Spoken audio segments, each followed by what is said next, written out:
I can't remember much of my life before this box. This stupid box.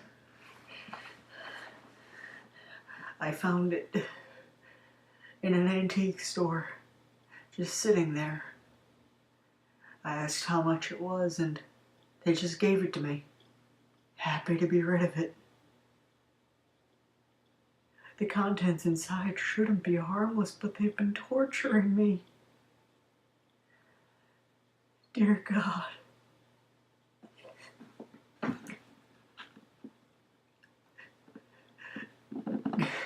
It forces me to open it, no matter how much I don't want to.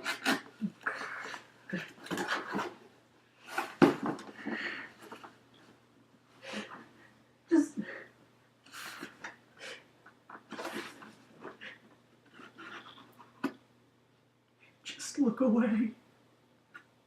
Don't view what's gonna play.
You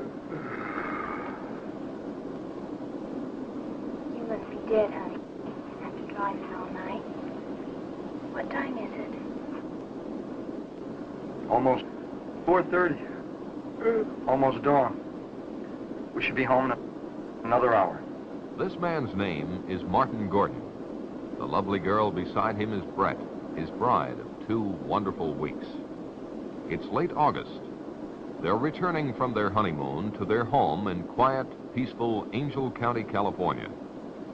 Martin's Uncle Ben is sheriff of Angel County, and Martin is his senior deputy.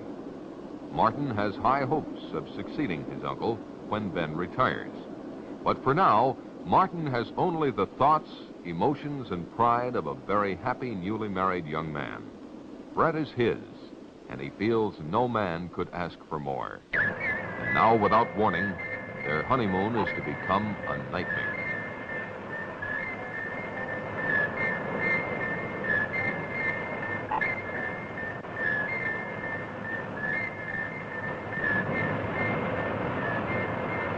Neither Martin nor Brett saw the glowing rocket descend in the early morning skies. It was reported to the sheriff's office by Jeff, the county forest ranger.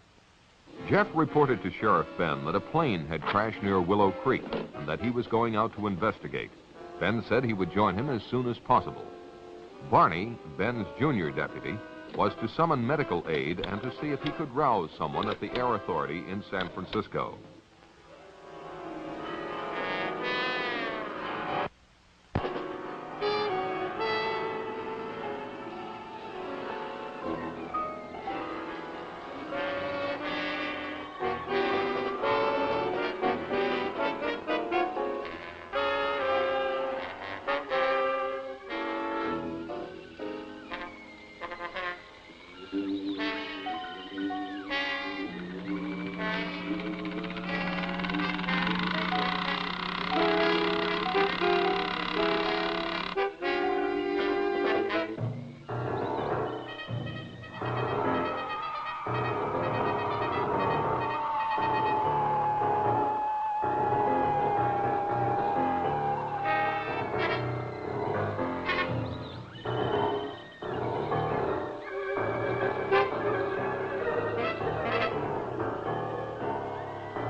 an accident or something.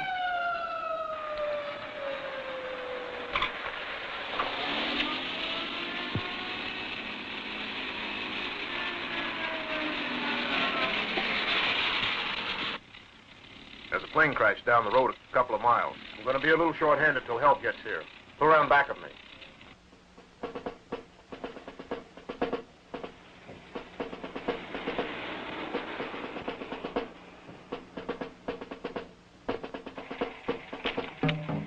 Come along, both of you.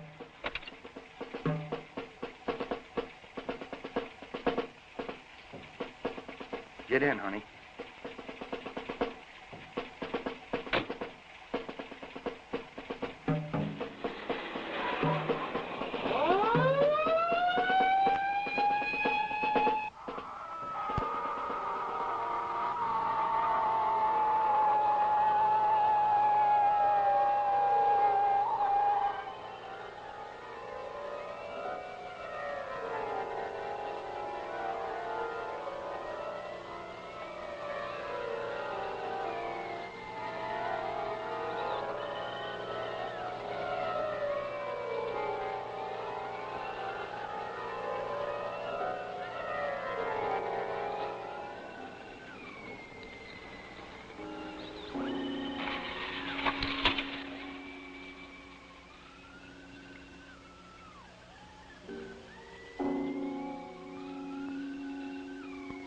At the location of the crash, they discovered Jeff's truck, but Jeff himself was not around. They proceeded with their investigation.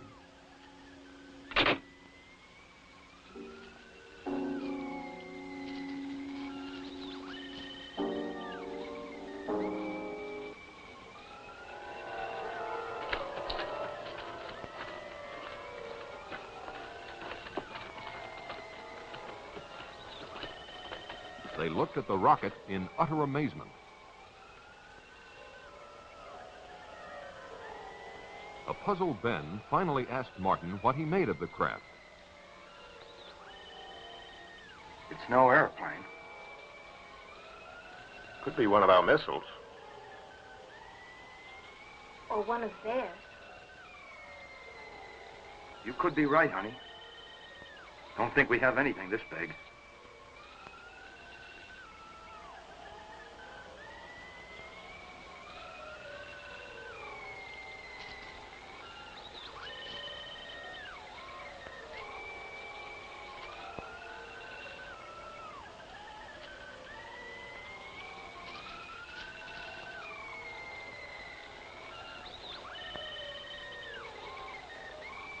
Ben could not understand why the craft wasn't severely damaged.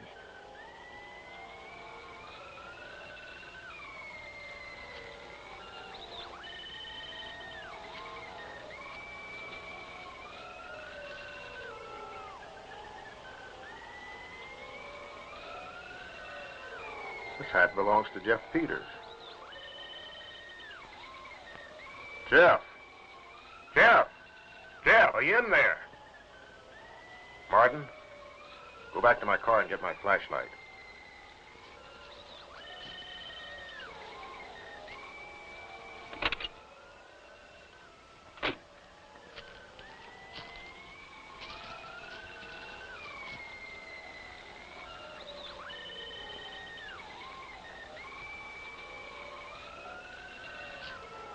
Ben, don't go in there.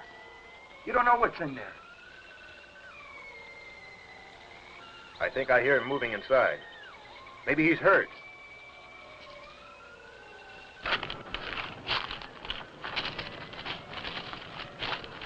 Ben, please don't.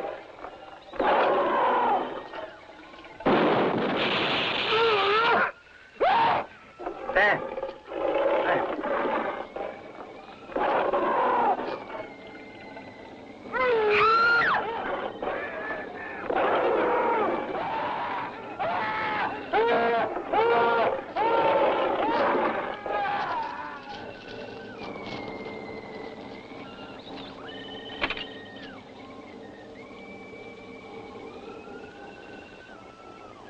Car 1, calling in.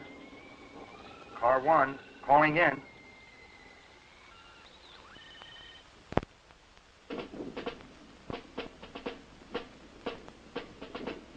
Within the hour, Martin's unusual call for assistance was answered by a special unit led by a Colonel James Caldwell.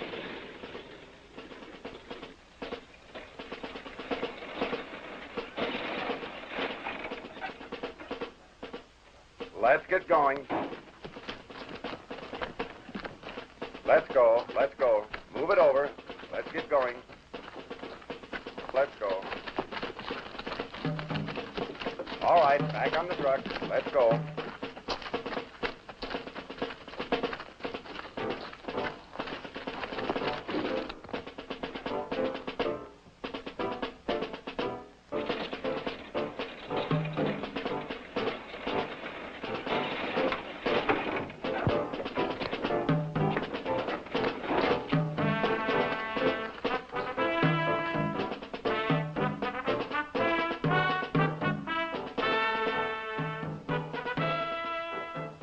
Sergeant, take one man and check it out. Yes, sir.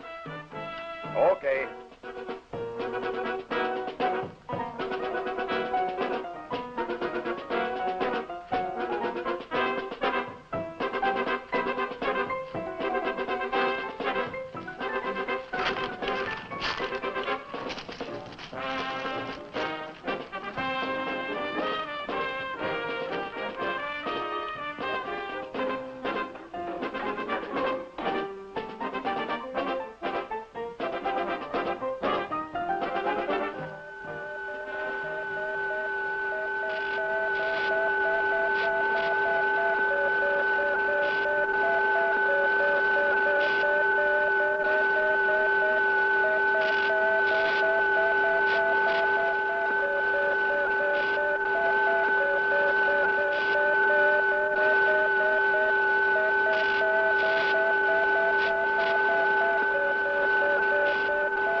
The sergeant reported seeing an amazingly large creature in the aft section of the strange craft.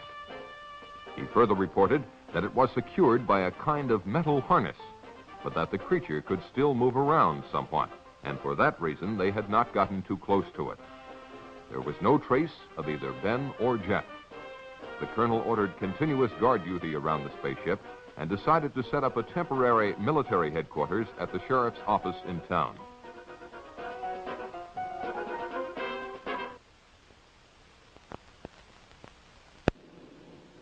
By the next day, Colonel Caldwell had the situation well in hand. He had called Washington and received his orders from the highest possible authority. He was to maintain tight security and to await the arrival of a Dr. Bradford, who had been on assignment at the Jodrell Bank Radio Observatory in England. Upon arrival, Bradford was to take complete charge of the operation. He was the world's leading authority on space emissions and had worked out a series of systems that might lead to communication with other forms of life, when, as, and if they were contacted. Martin was outraged by the government's intellectual approach to a monster that had already killed and caused the disappearance of his two close friends.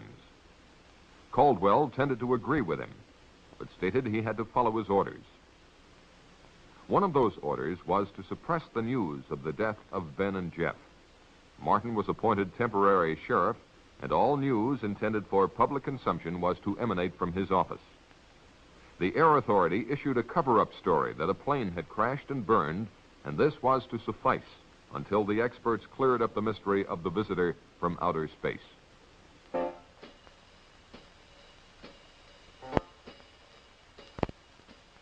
In a remote section of the county, the first of a series of tragedies took place. Tragedies that would have been avoided had the public been warned.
Later that day, while they were awaiting the arrival of Dr. Bradford, Martin instructed Barney, on advice from Colonel Caldwell, to plant in the local papers the news that Ben and Jeff had taken off on a fishing trip to British Columbia. The colonel had impressed the bereaved families with the necessity of maintaining secrecy, and these brave relatives had agreed.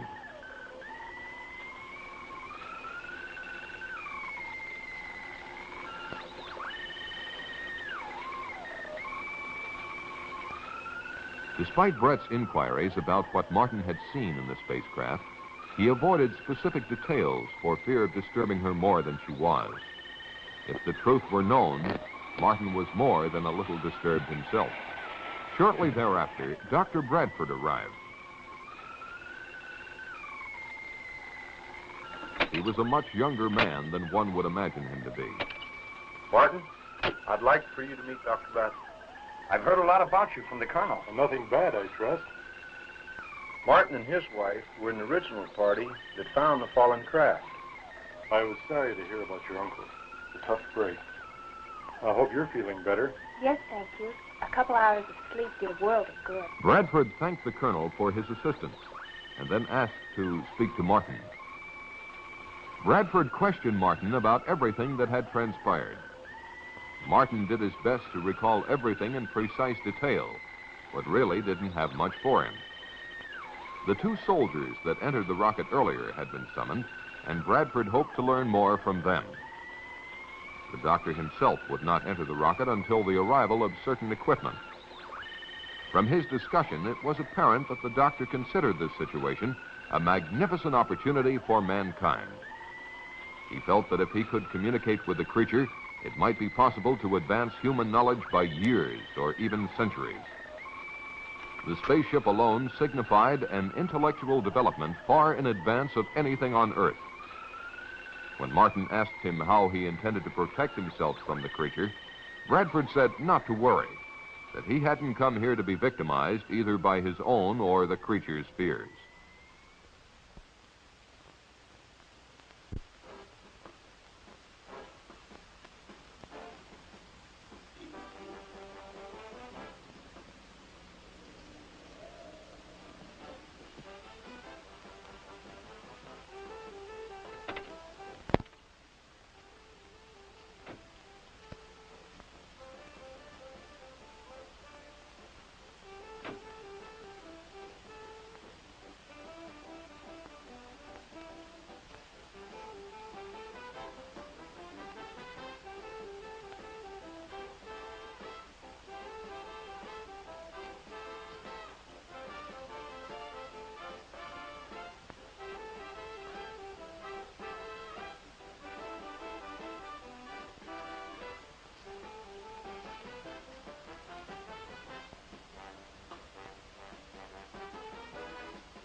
Barney. We'll be right out. Well, that's all right. Just take your time. I didn't know we had company. Look at me, I'm a mess. Don't be impolite. You may forget the drink. Now you're talking, honey. What do you have, Barney? How about a bourbon and 7? Coming up. Would you get the 7, honey?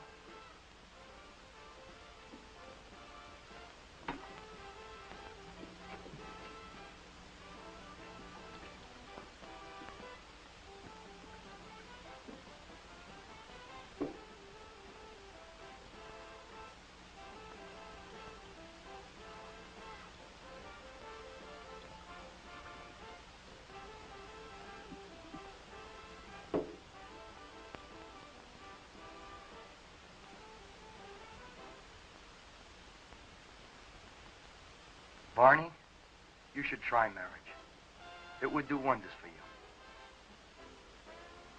Barney and Martin had been bachelor buddies for years, but now that Martin was settling down to marriage, they were slowly drifting apart. Barney, naturally, was still dating all the girls in town, and he couldn't understand why Brett and Martin didn't pal around with him more than they did.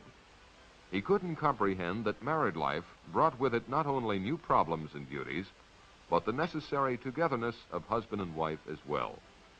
Despite Brett's most tactful considerations, such as inviting him over to dinner quite often, Barney was growing resentful of her, or at least she felt that he was. Since time began, this change in relationship has probably happened to all buddies in similar circumstances. Life has its way of making boys grow up, and with marriage, Martin's time had come. His life was now Brett, a life that he thoroughly enjoyed.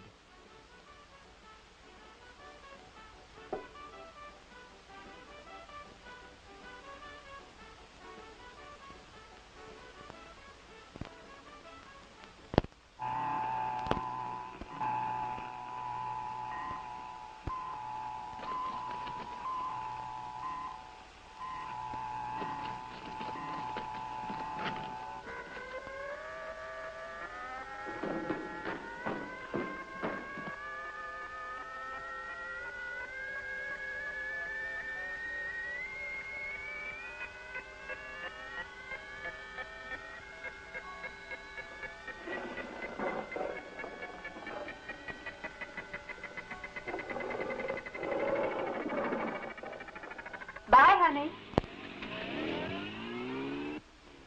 The next morning, Betty Johnson, as usual, blew a goodbye kiss to her husband, but for the last time.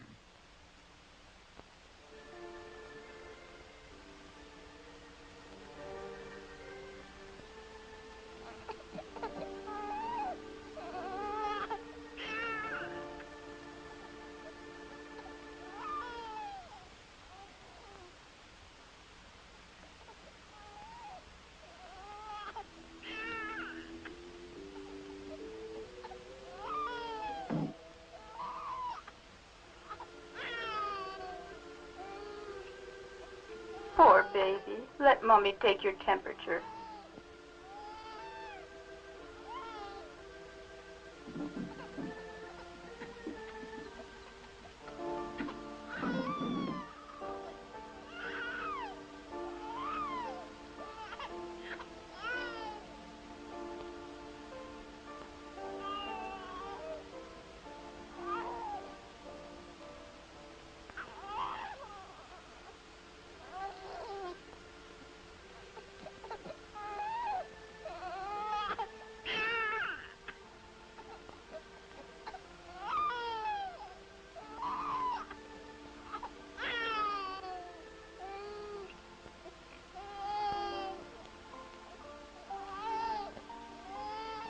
Poor baby. You'll feel better soon.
Grandpa, can I go for a walk? All right, but stay close by.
Bobby. Bobby.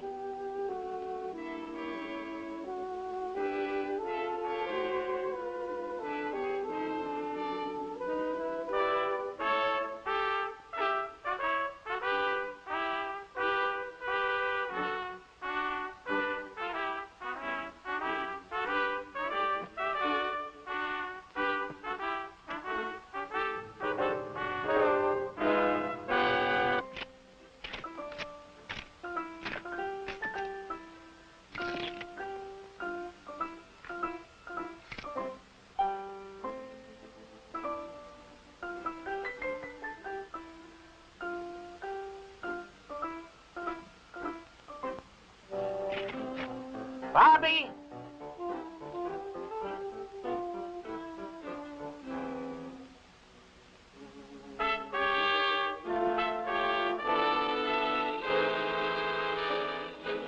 Bobby!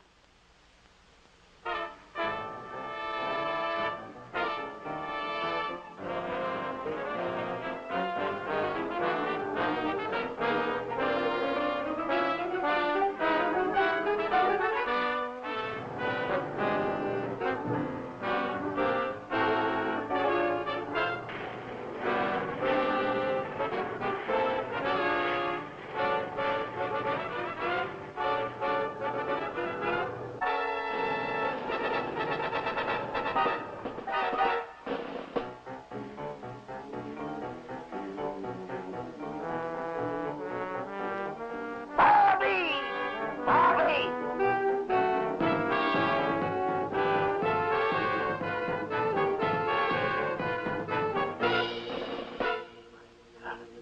Bobby.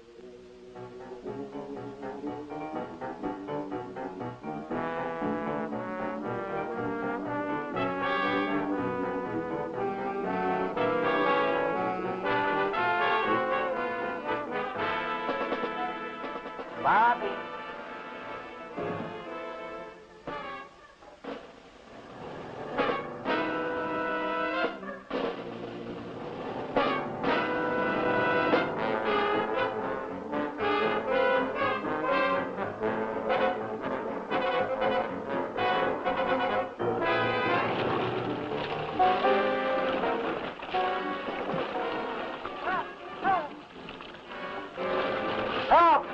Help! Help! Help! Help! Help!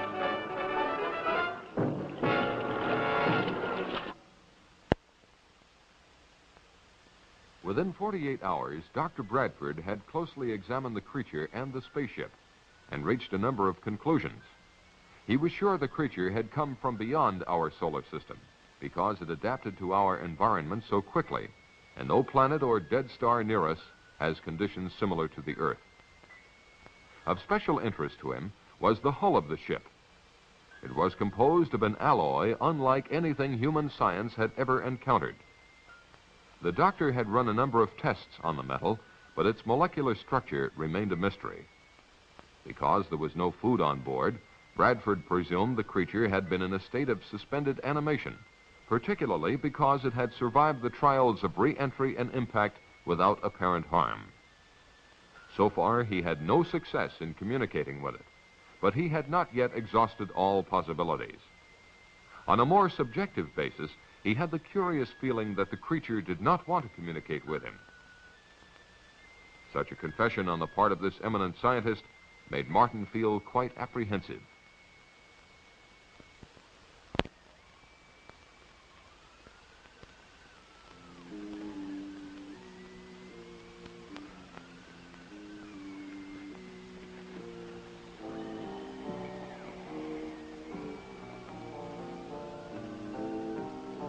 While on a routine call to pick up instructions from Colonel Caldwell, Martin received an urgent message from Barney.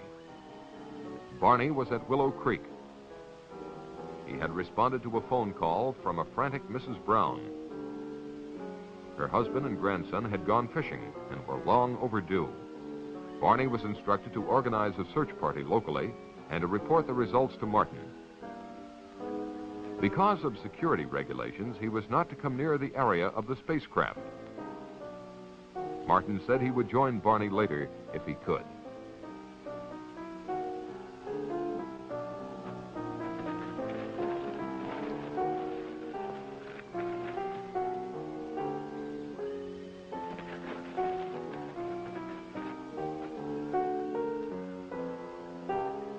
Acting on a hunch, Martin decided to see for himself if the monster was still there.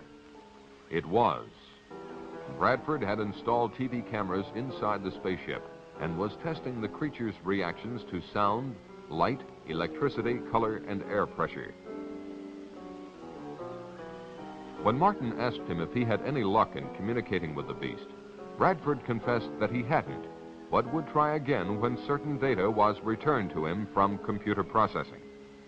It was at this time that Bradford came up with a frightening theory, namely that the creature might be a product of engineering, the same engineering that built the spaceship. What he didn't understand was why some form of communication had not been built into the creature. When Martin asked him if this weren't something to worry about, Bradford said no. It was probably his own failing at not being able to establish communications. It seemed to Martin that if Bradford's theory were correct, humanity might be in grave danger. Bradford dismissed Martin's fears by pointing out that the creature was not exhibiting any signs of violence, and besides, it was firmly secured by the harness. That afternoon in Moncrief Park, a group of neighbors got together for a hootenanny. Oh, she left me sad, but still I am happy. In fact, I am glad, for I am as free as that bird in the tree, 'cause she left me alone and could not marry me. I said that I loved her and would till I died. I tried to forget her, and I really did try, but I'll still think of her till the day that I die, 'cause I think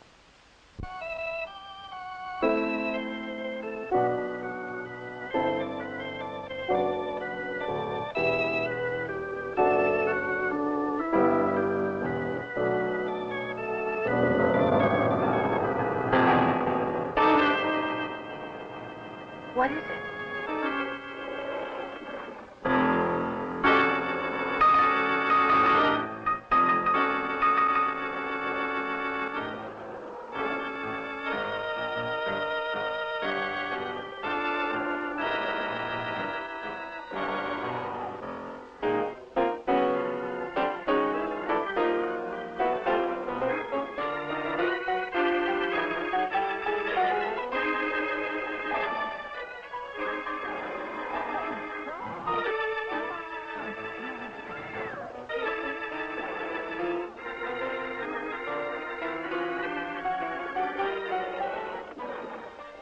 You stay there. Stay calm.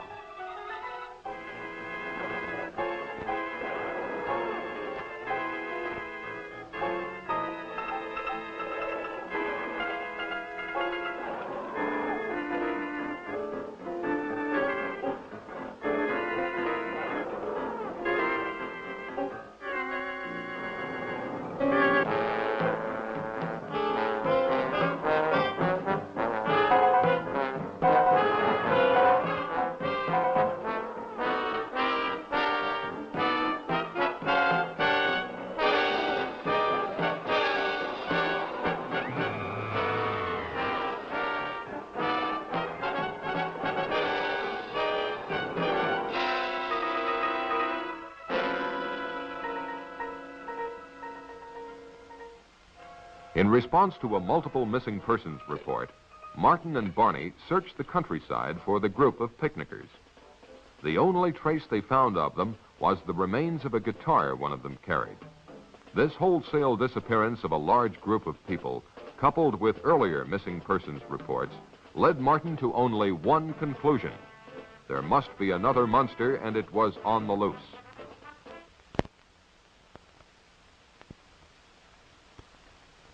The colonel listened to Martin's theory, and after consulting with Bradford, decided to call Washington. He was told to follow his own good judgment, but under no circumstances was he to alarm the populace. The colonel decided to organize a county-wide search. Martin's assignment was to search the north end of the county.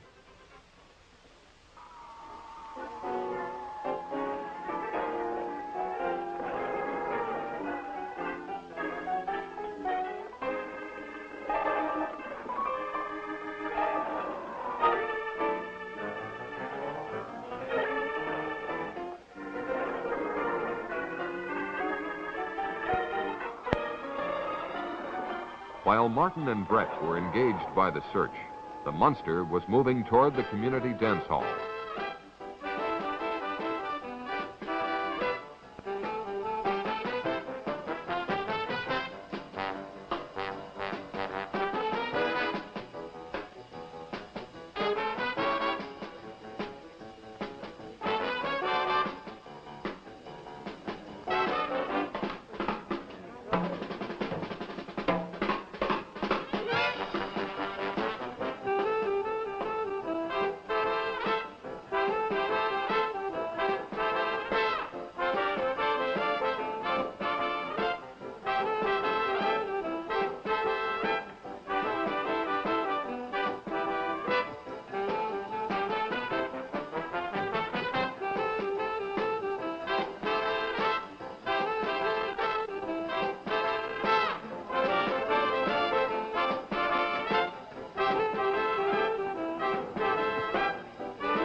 Vega. I've had enough of that guy.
While Martin and Brett were taking a break from the search, a call came through which confirmed Martin's theory.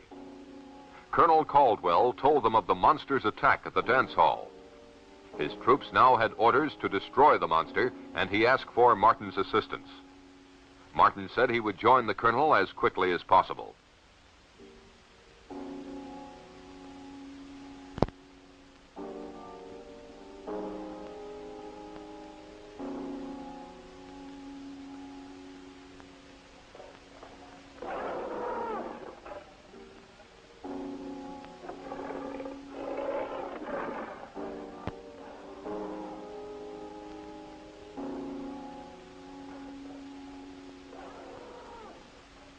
The monster next appeared in Lover's Lane.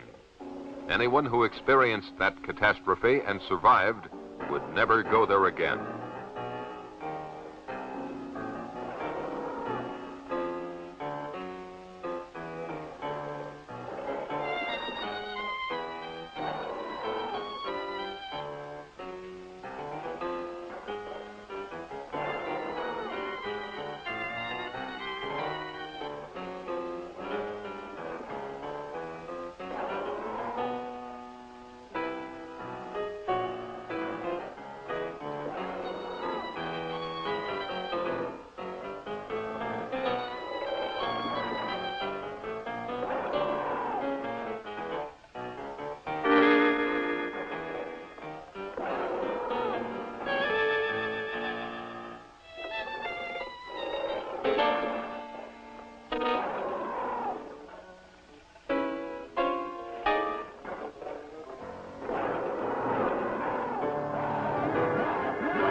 God!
It was almost an hour before Caldwell learned of the monster's devastating new attack.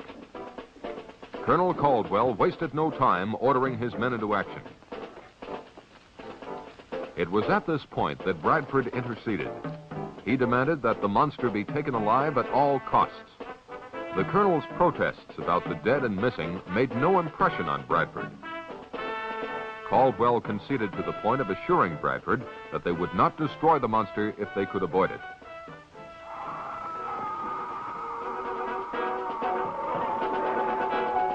Get on with it, Lieutenant. Move it out, men.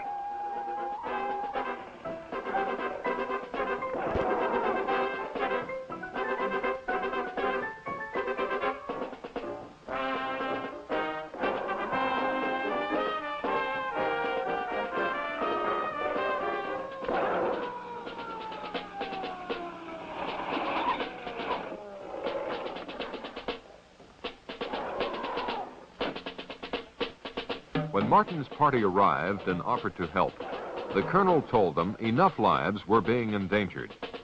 They were to be part of the second line of defense, to be used only if necessary.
The sergeant, a shaken man, returned babbling about what had happened.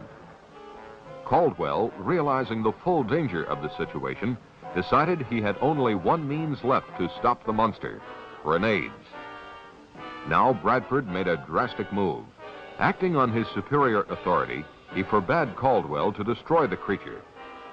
The colonel, more concerned with saving human lives than advancing science, told Bradford to go to hell. Get out of my way.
Where's he going in such a hurry?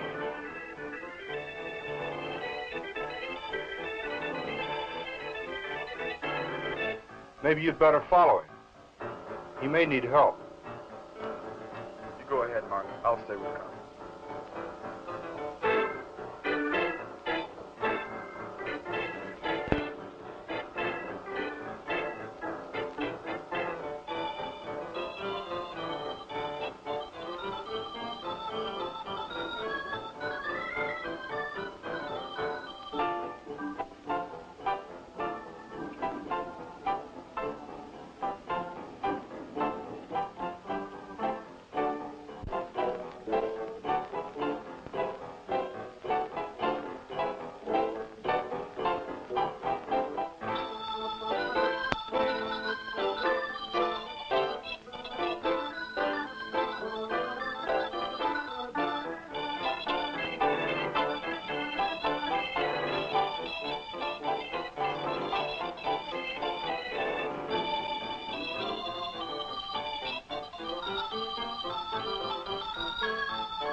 The explosion loosened the harness on the monster and allowed it to escape.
Martin tried to help the doctor, but there was no time.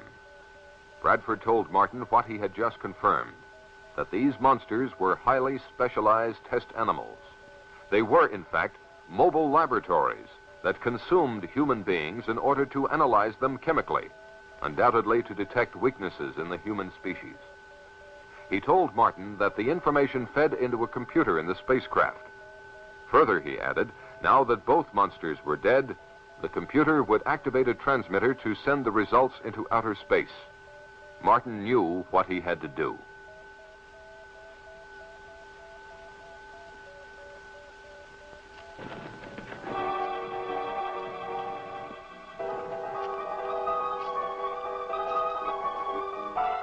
As Martin entered the spaceship, he heard the transmitter generator kick on.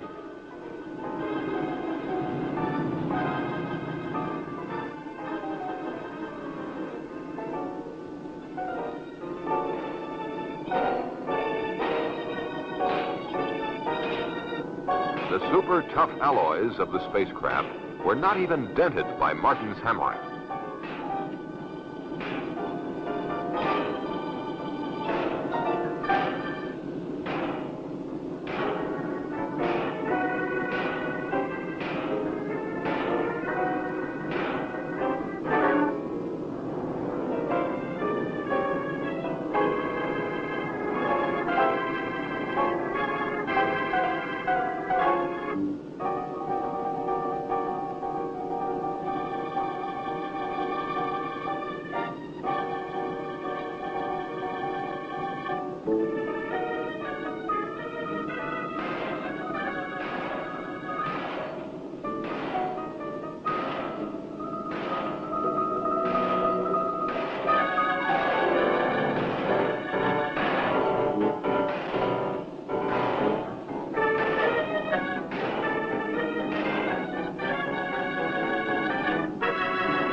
As the transmitter stopped, Martin felt sick. Evidently, all the information had been transmitted.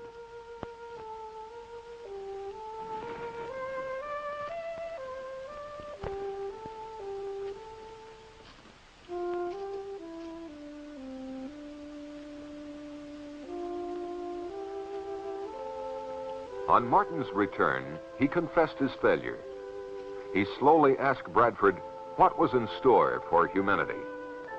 Bradford was pessimistic, but implied that maybe all was not lost. After all, he told them, the vastness of the universe is incredible. If these monsters had come from its outer limits, their home might even no longer exist. Or if they do come again, perhaps man will have advanced enough to cope with them and those who made them.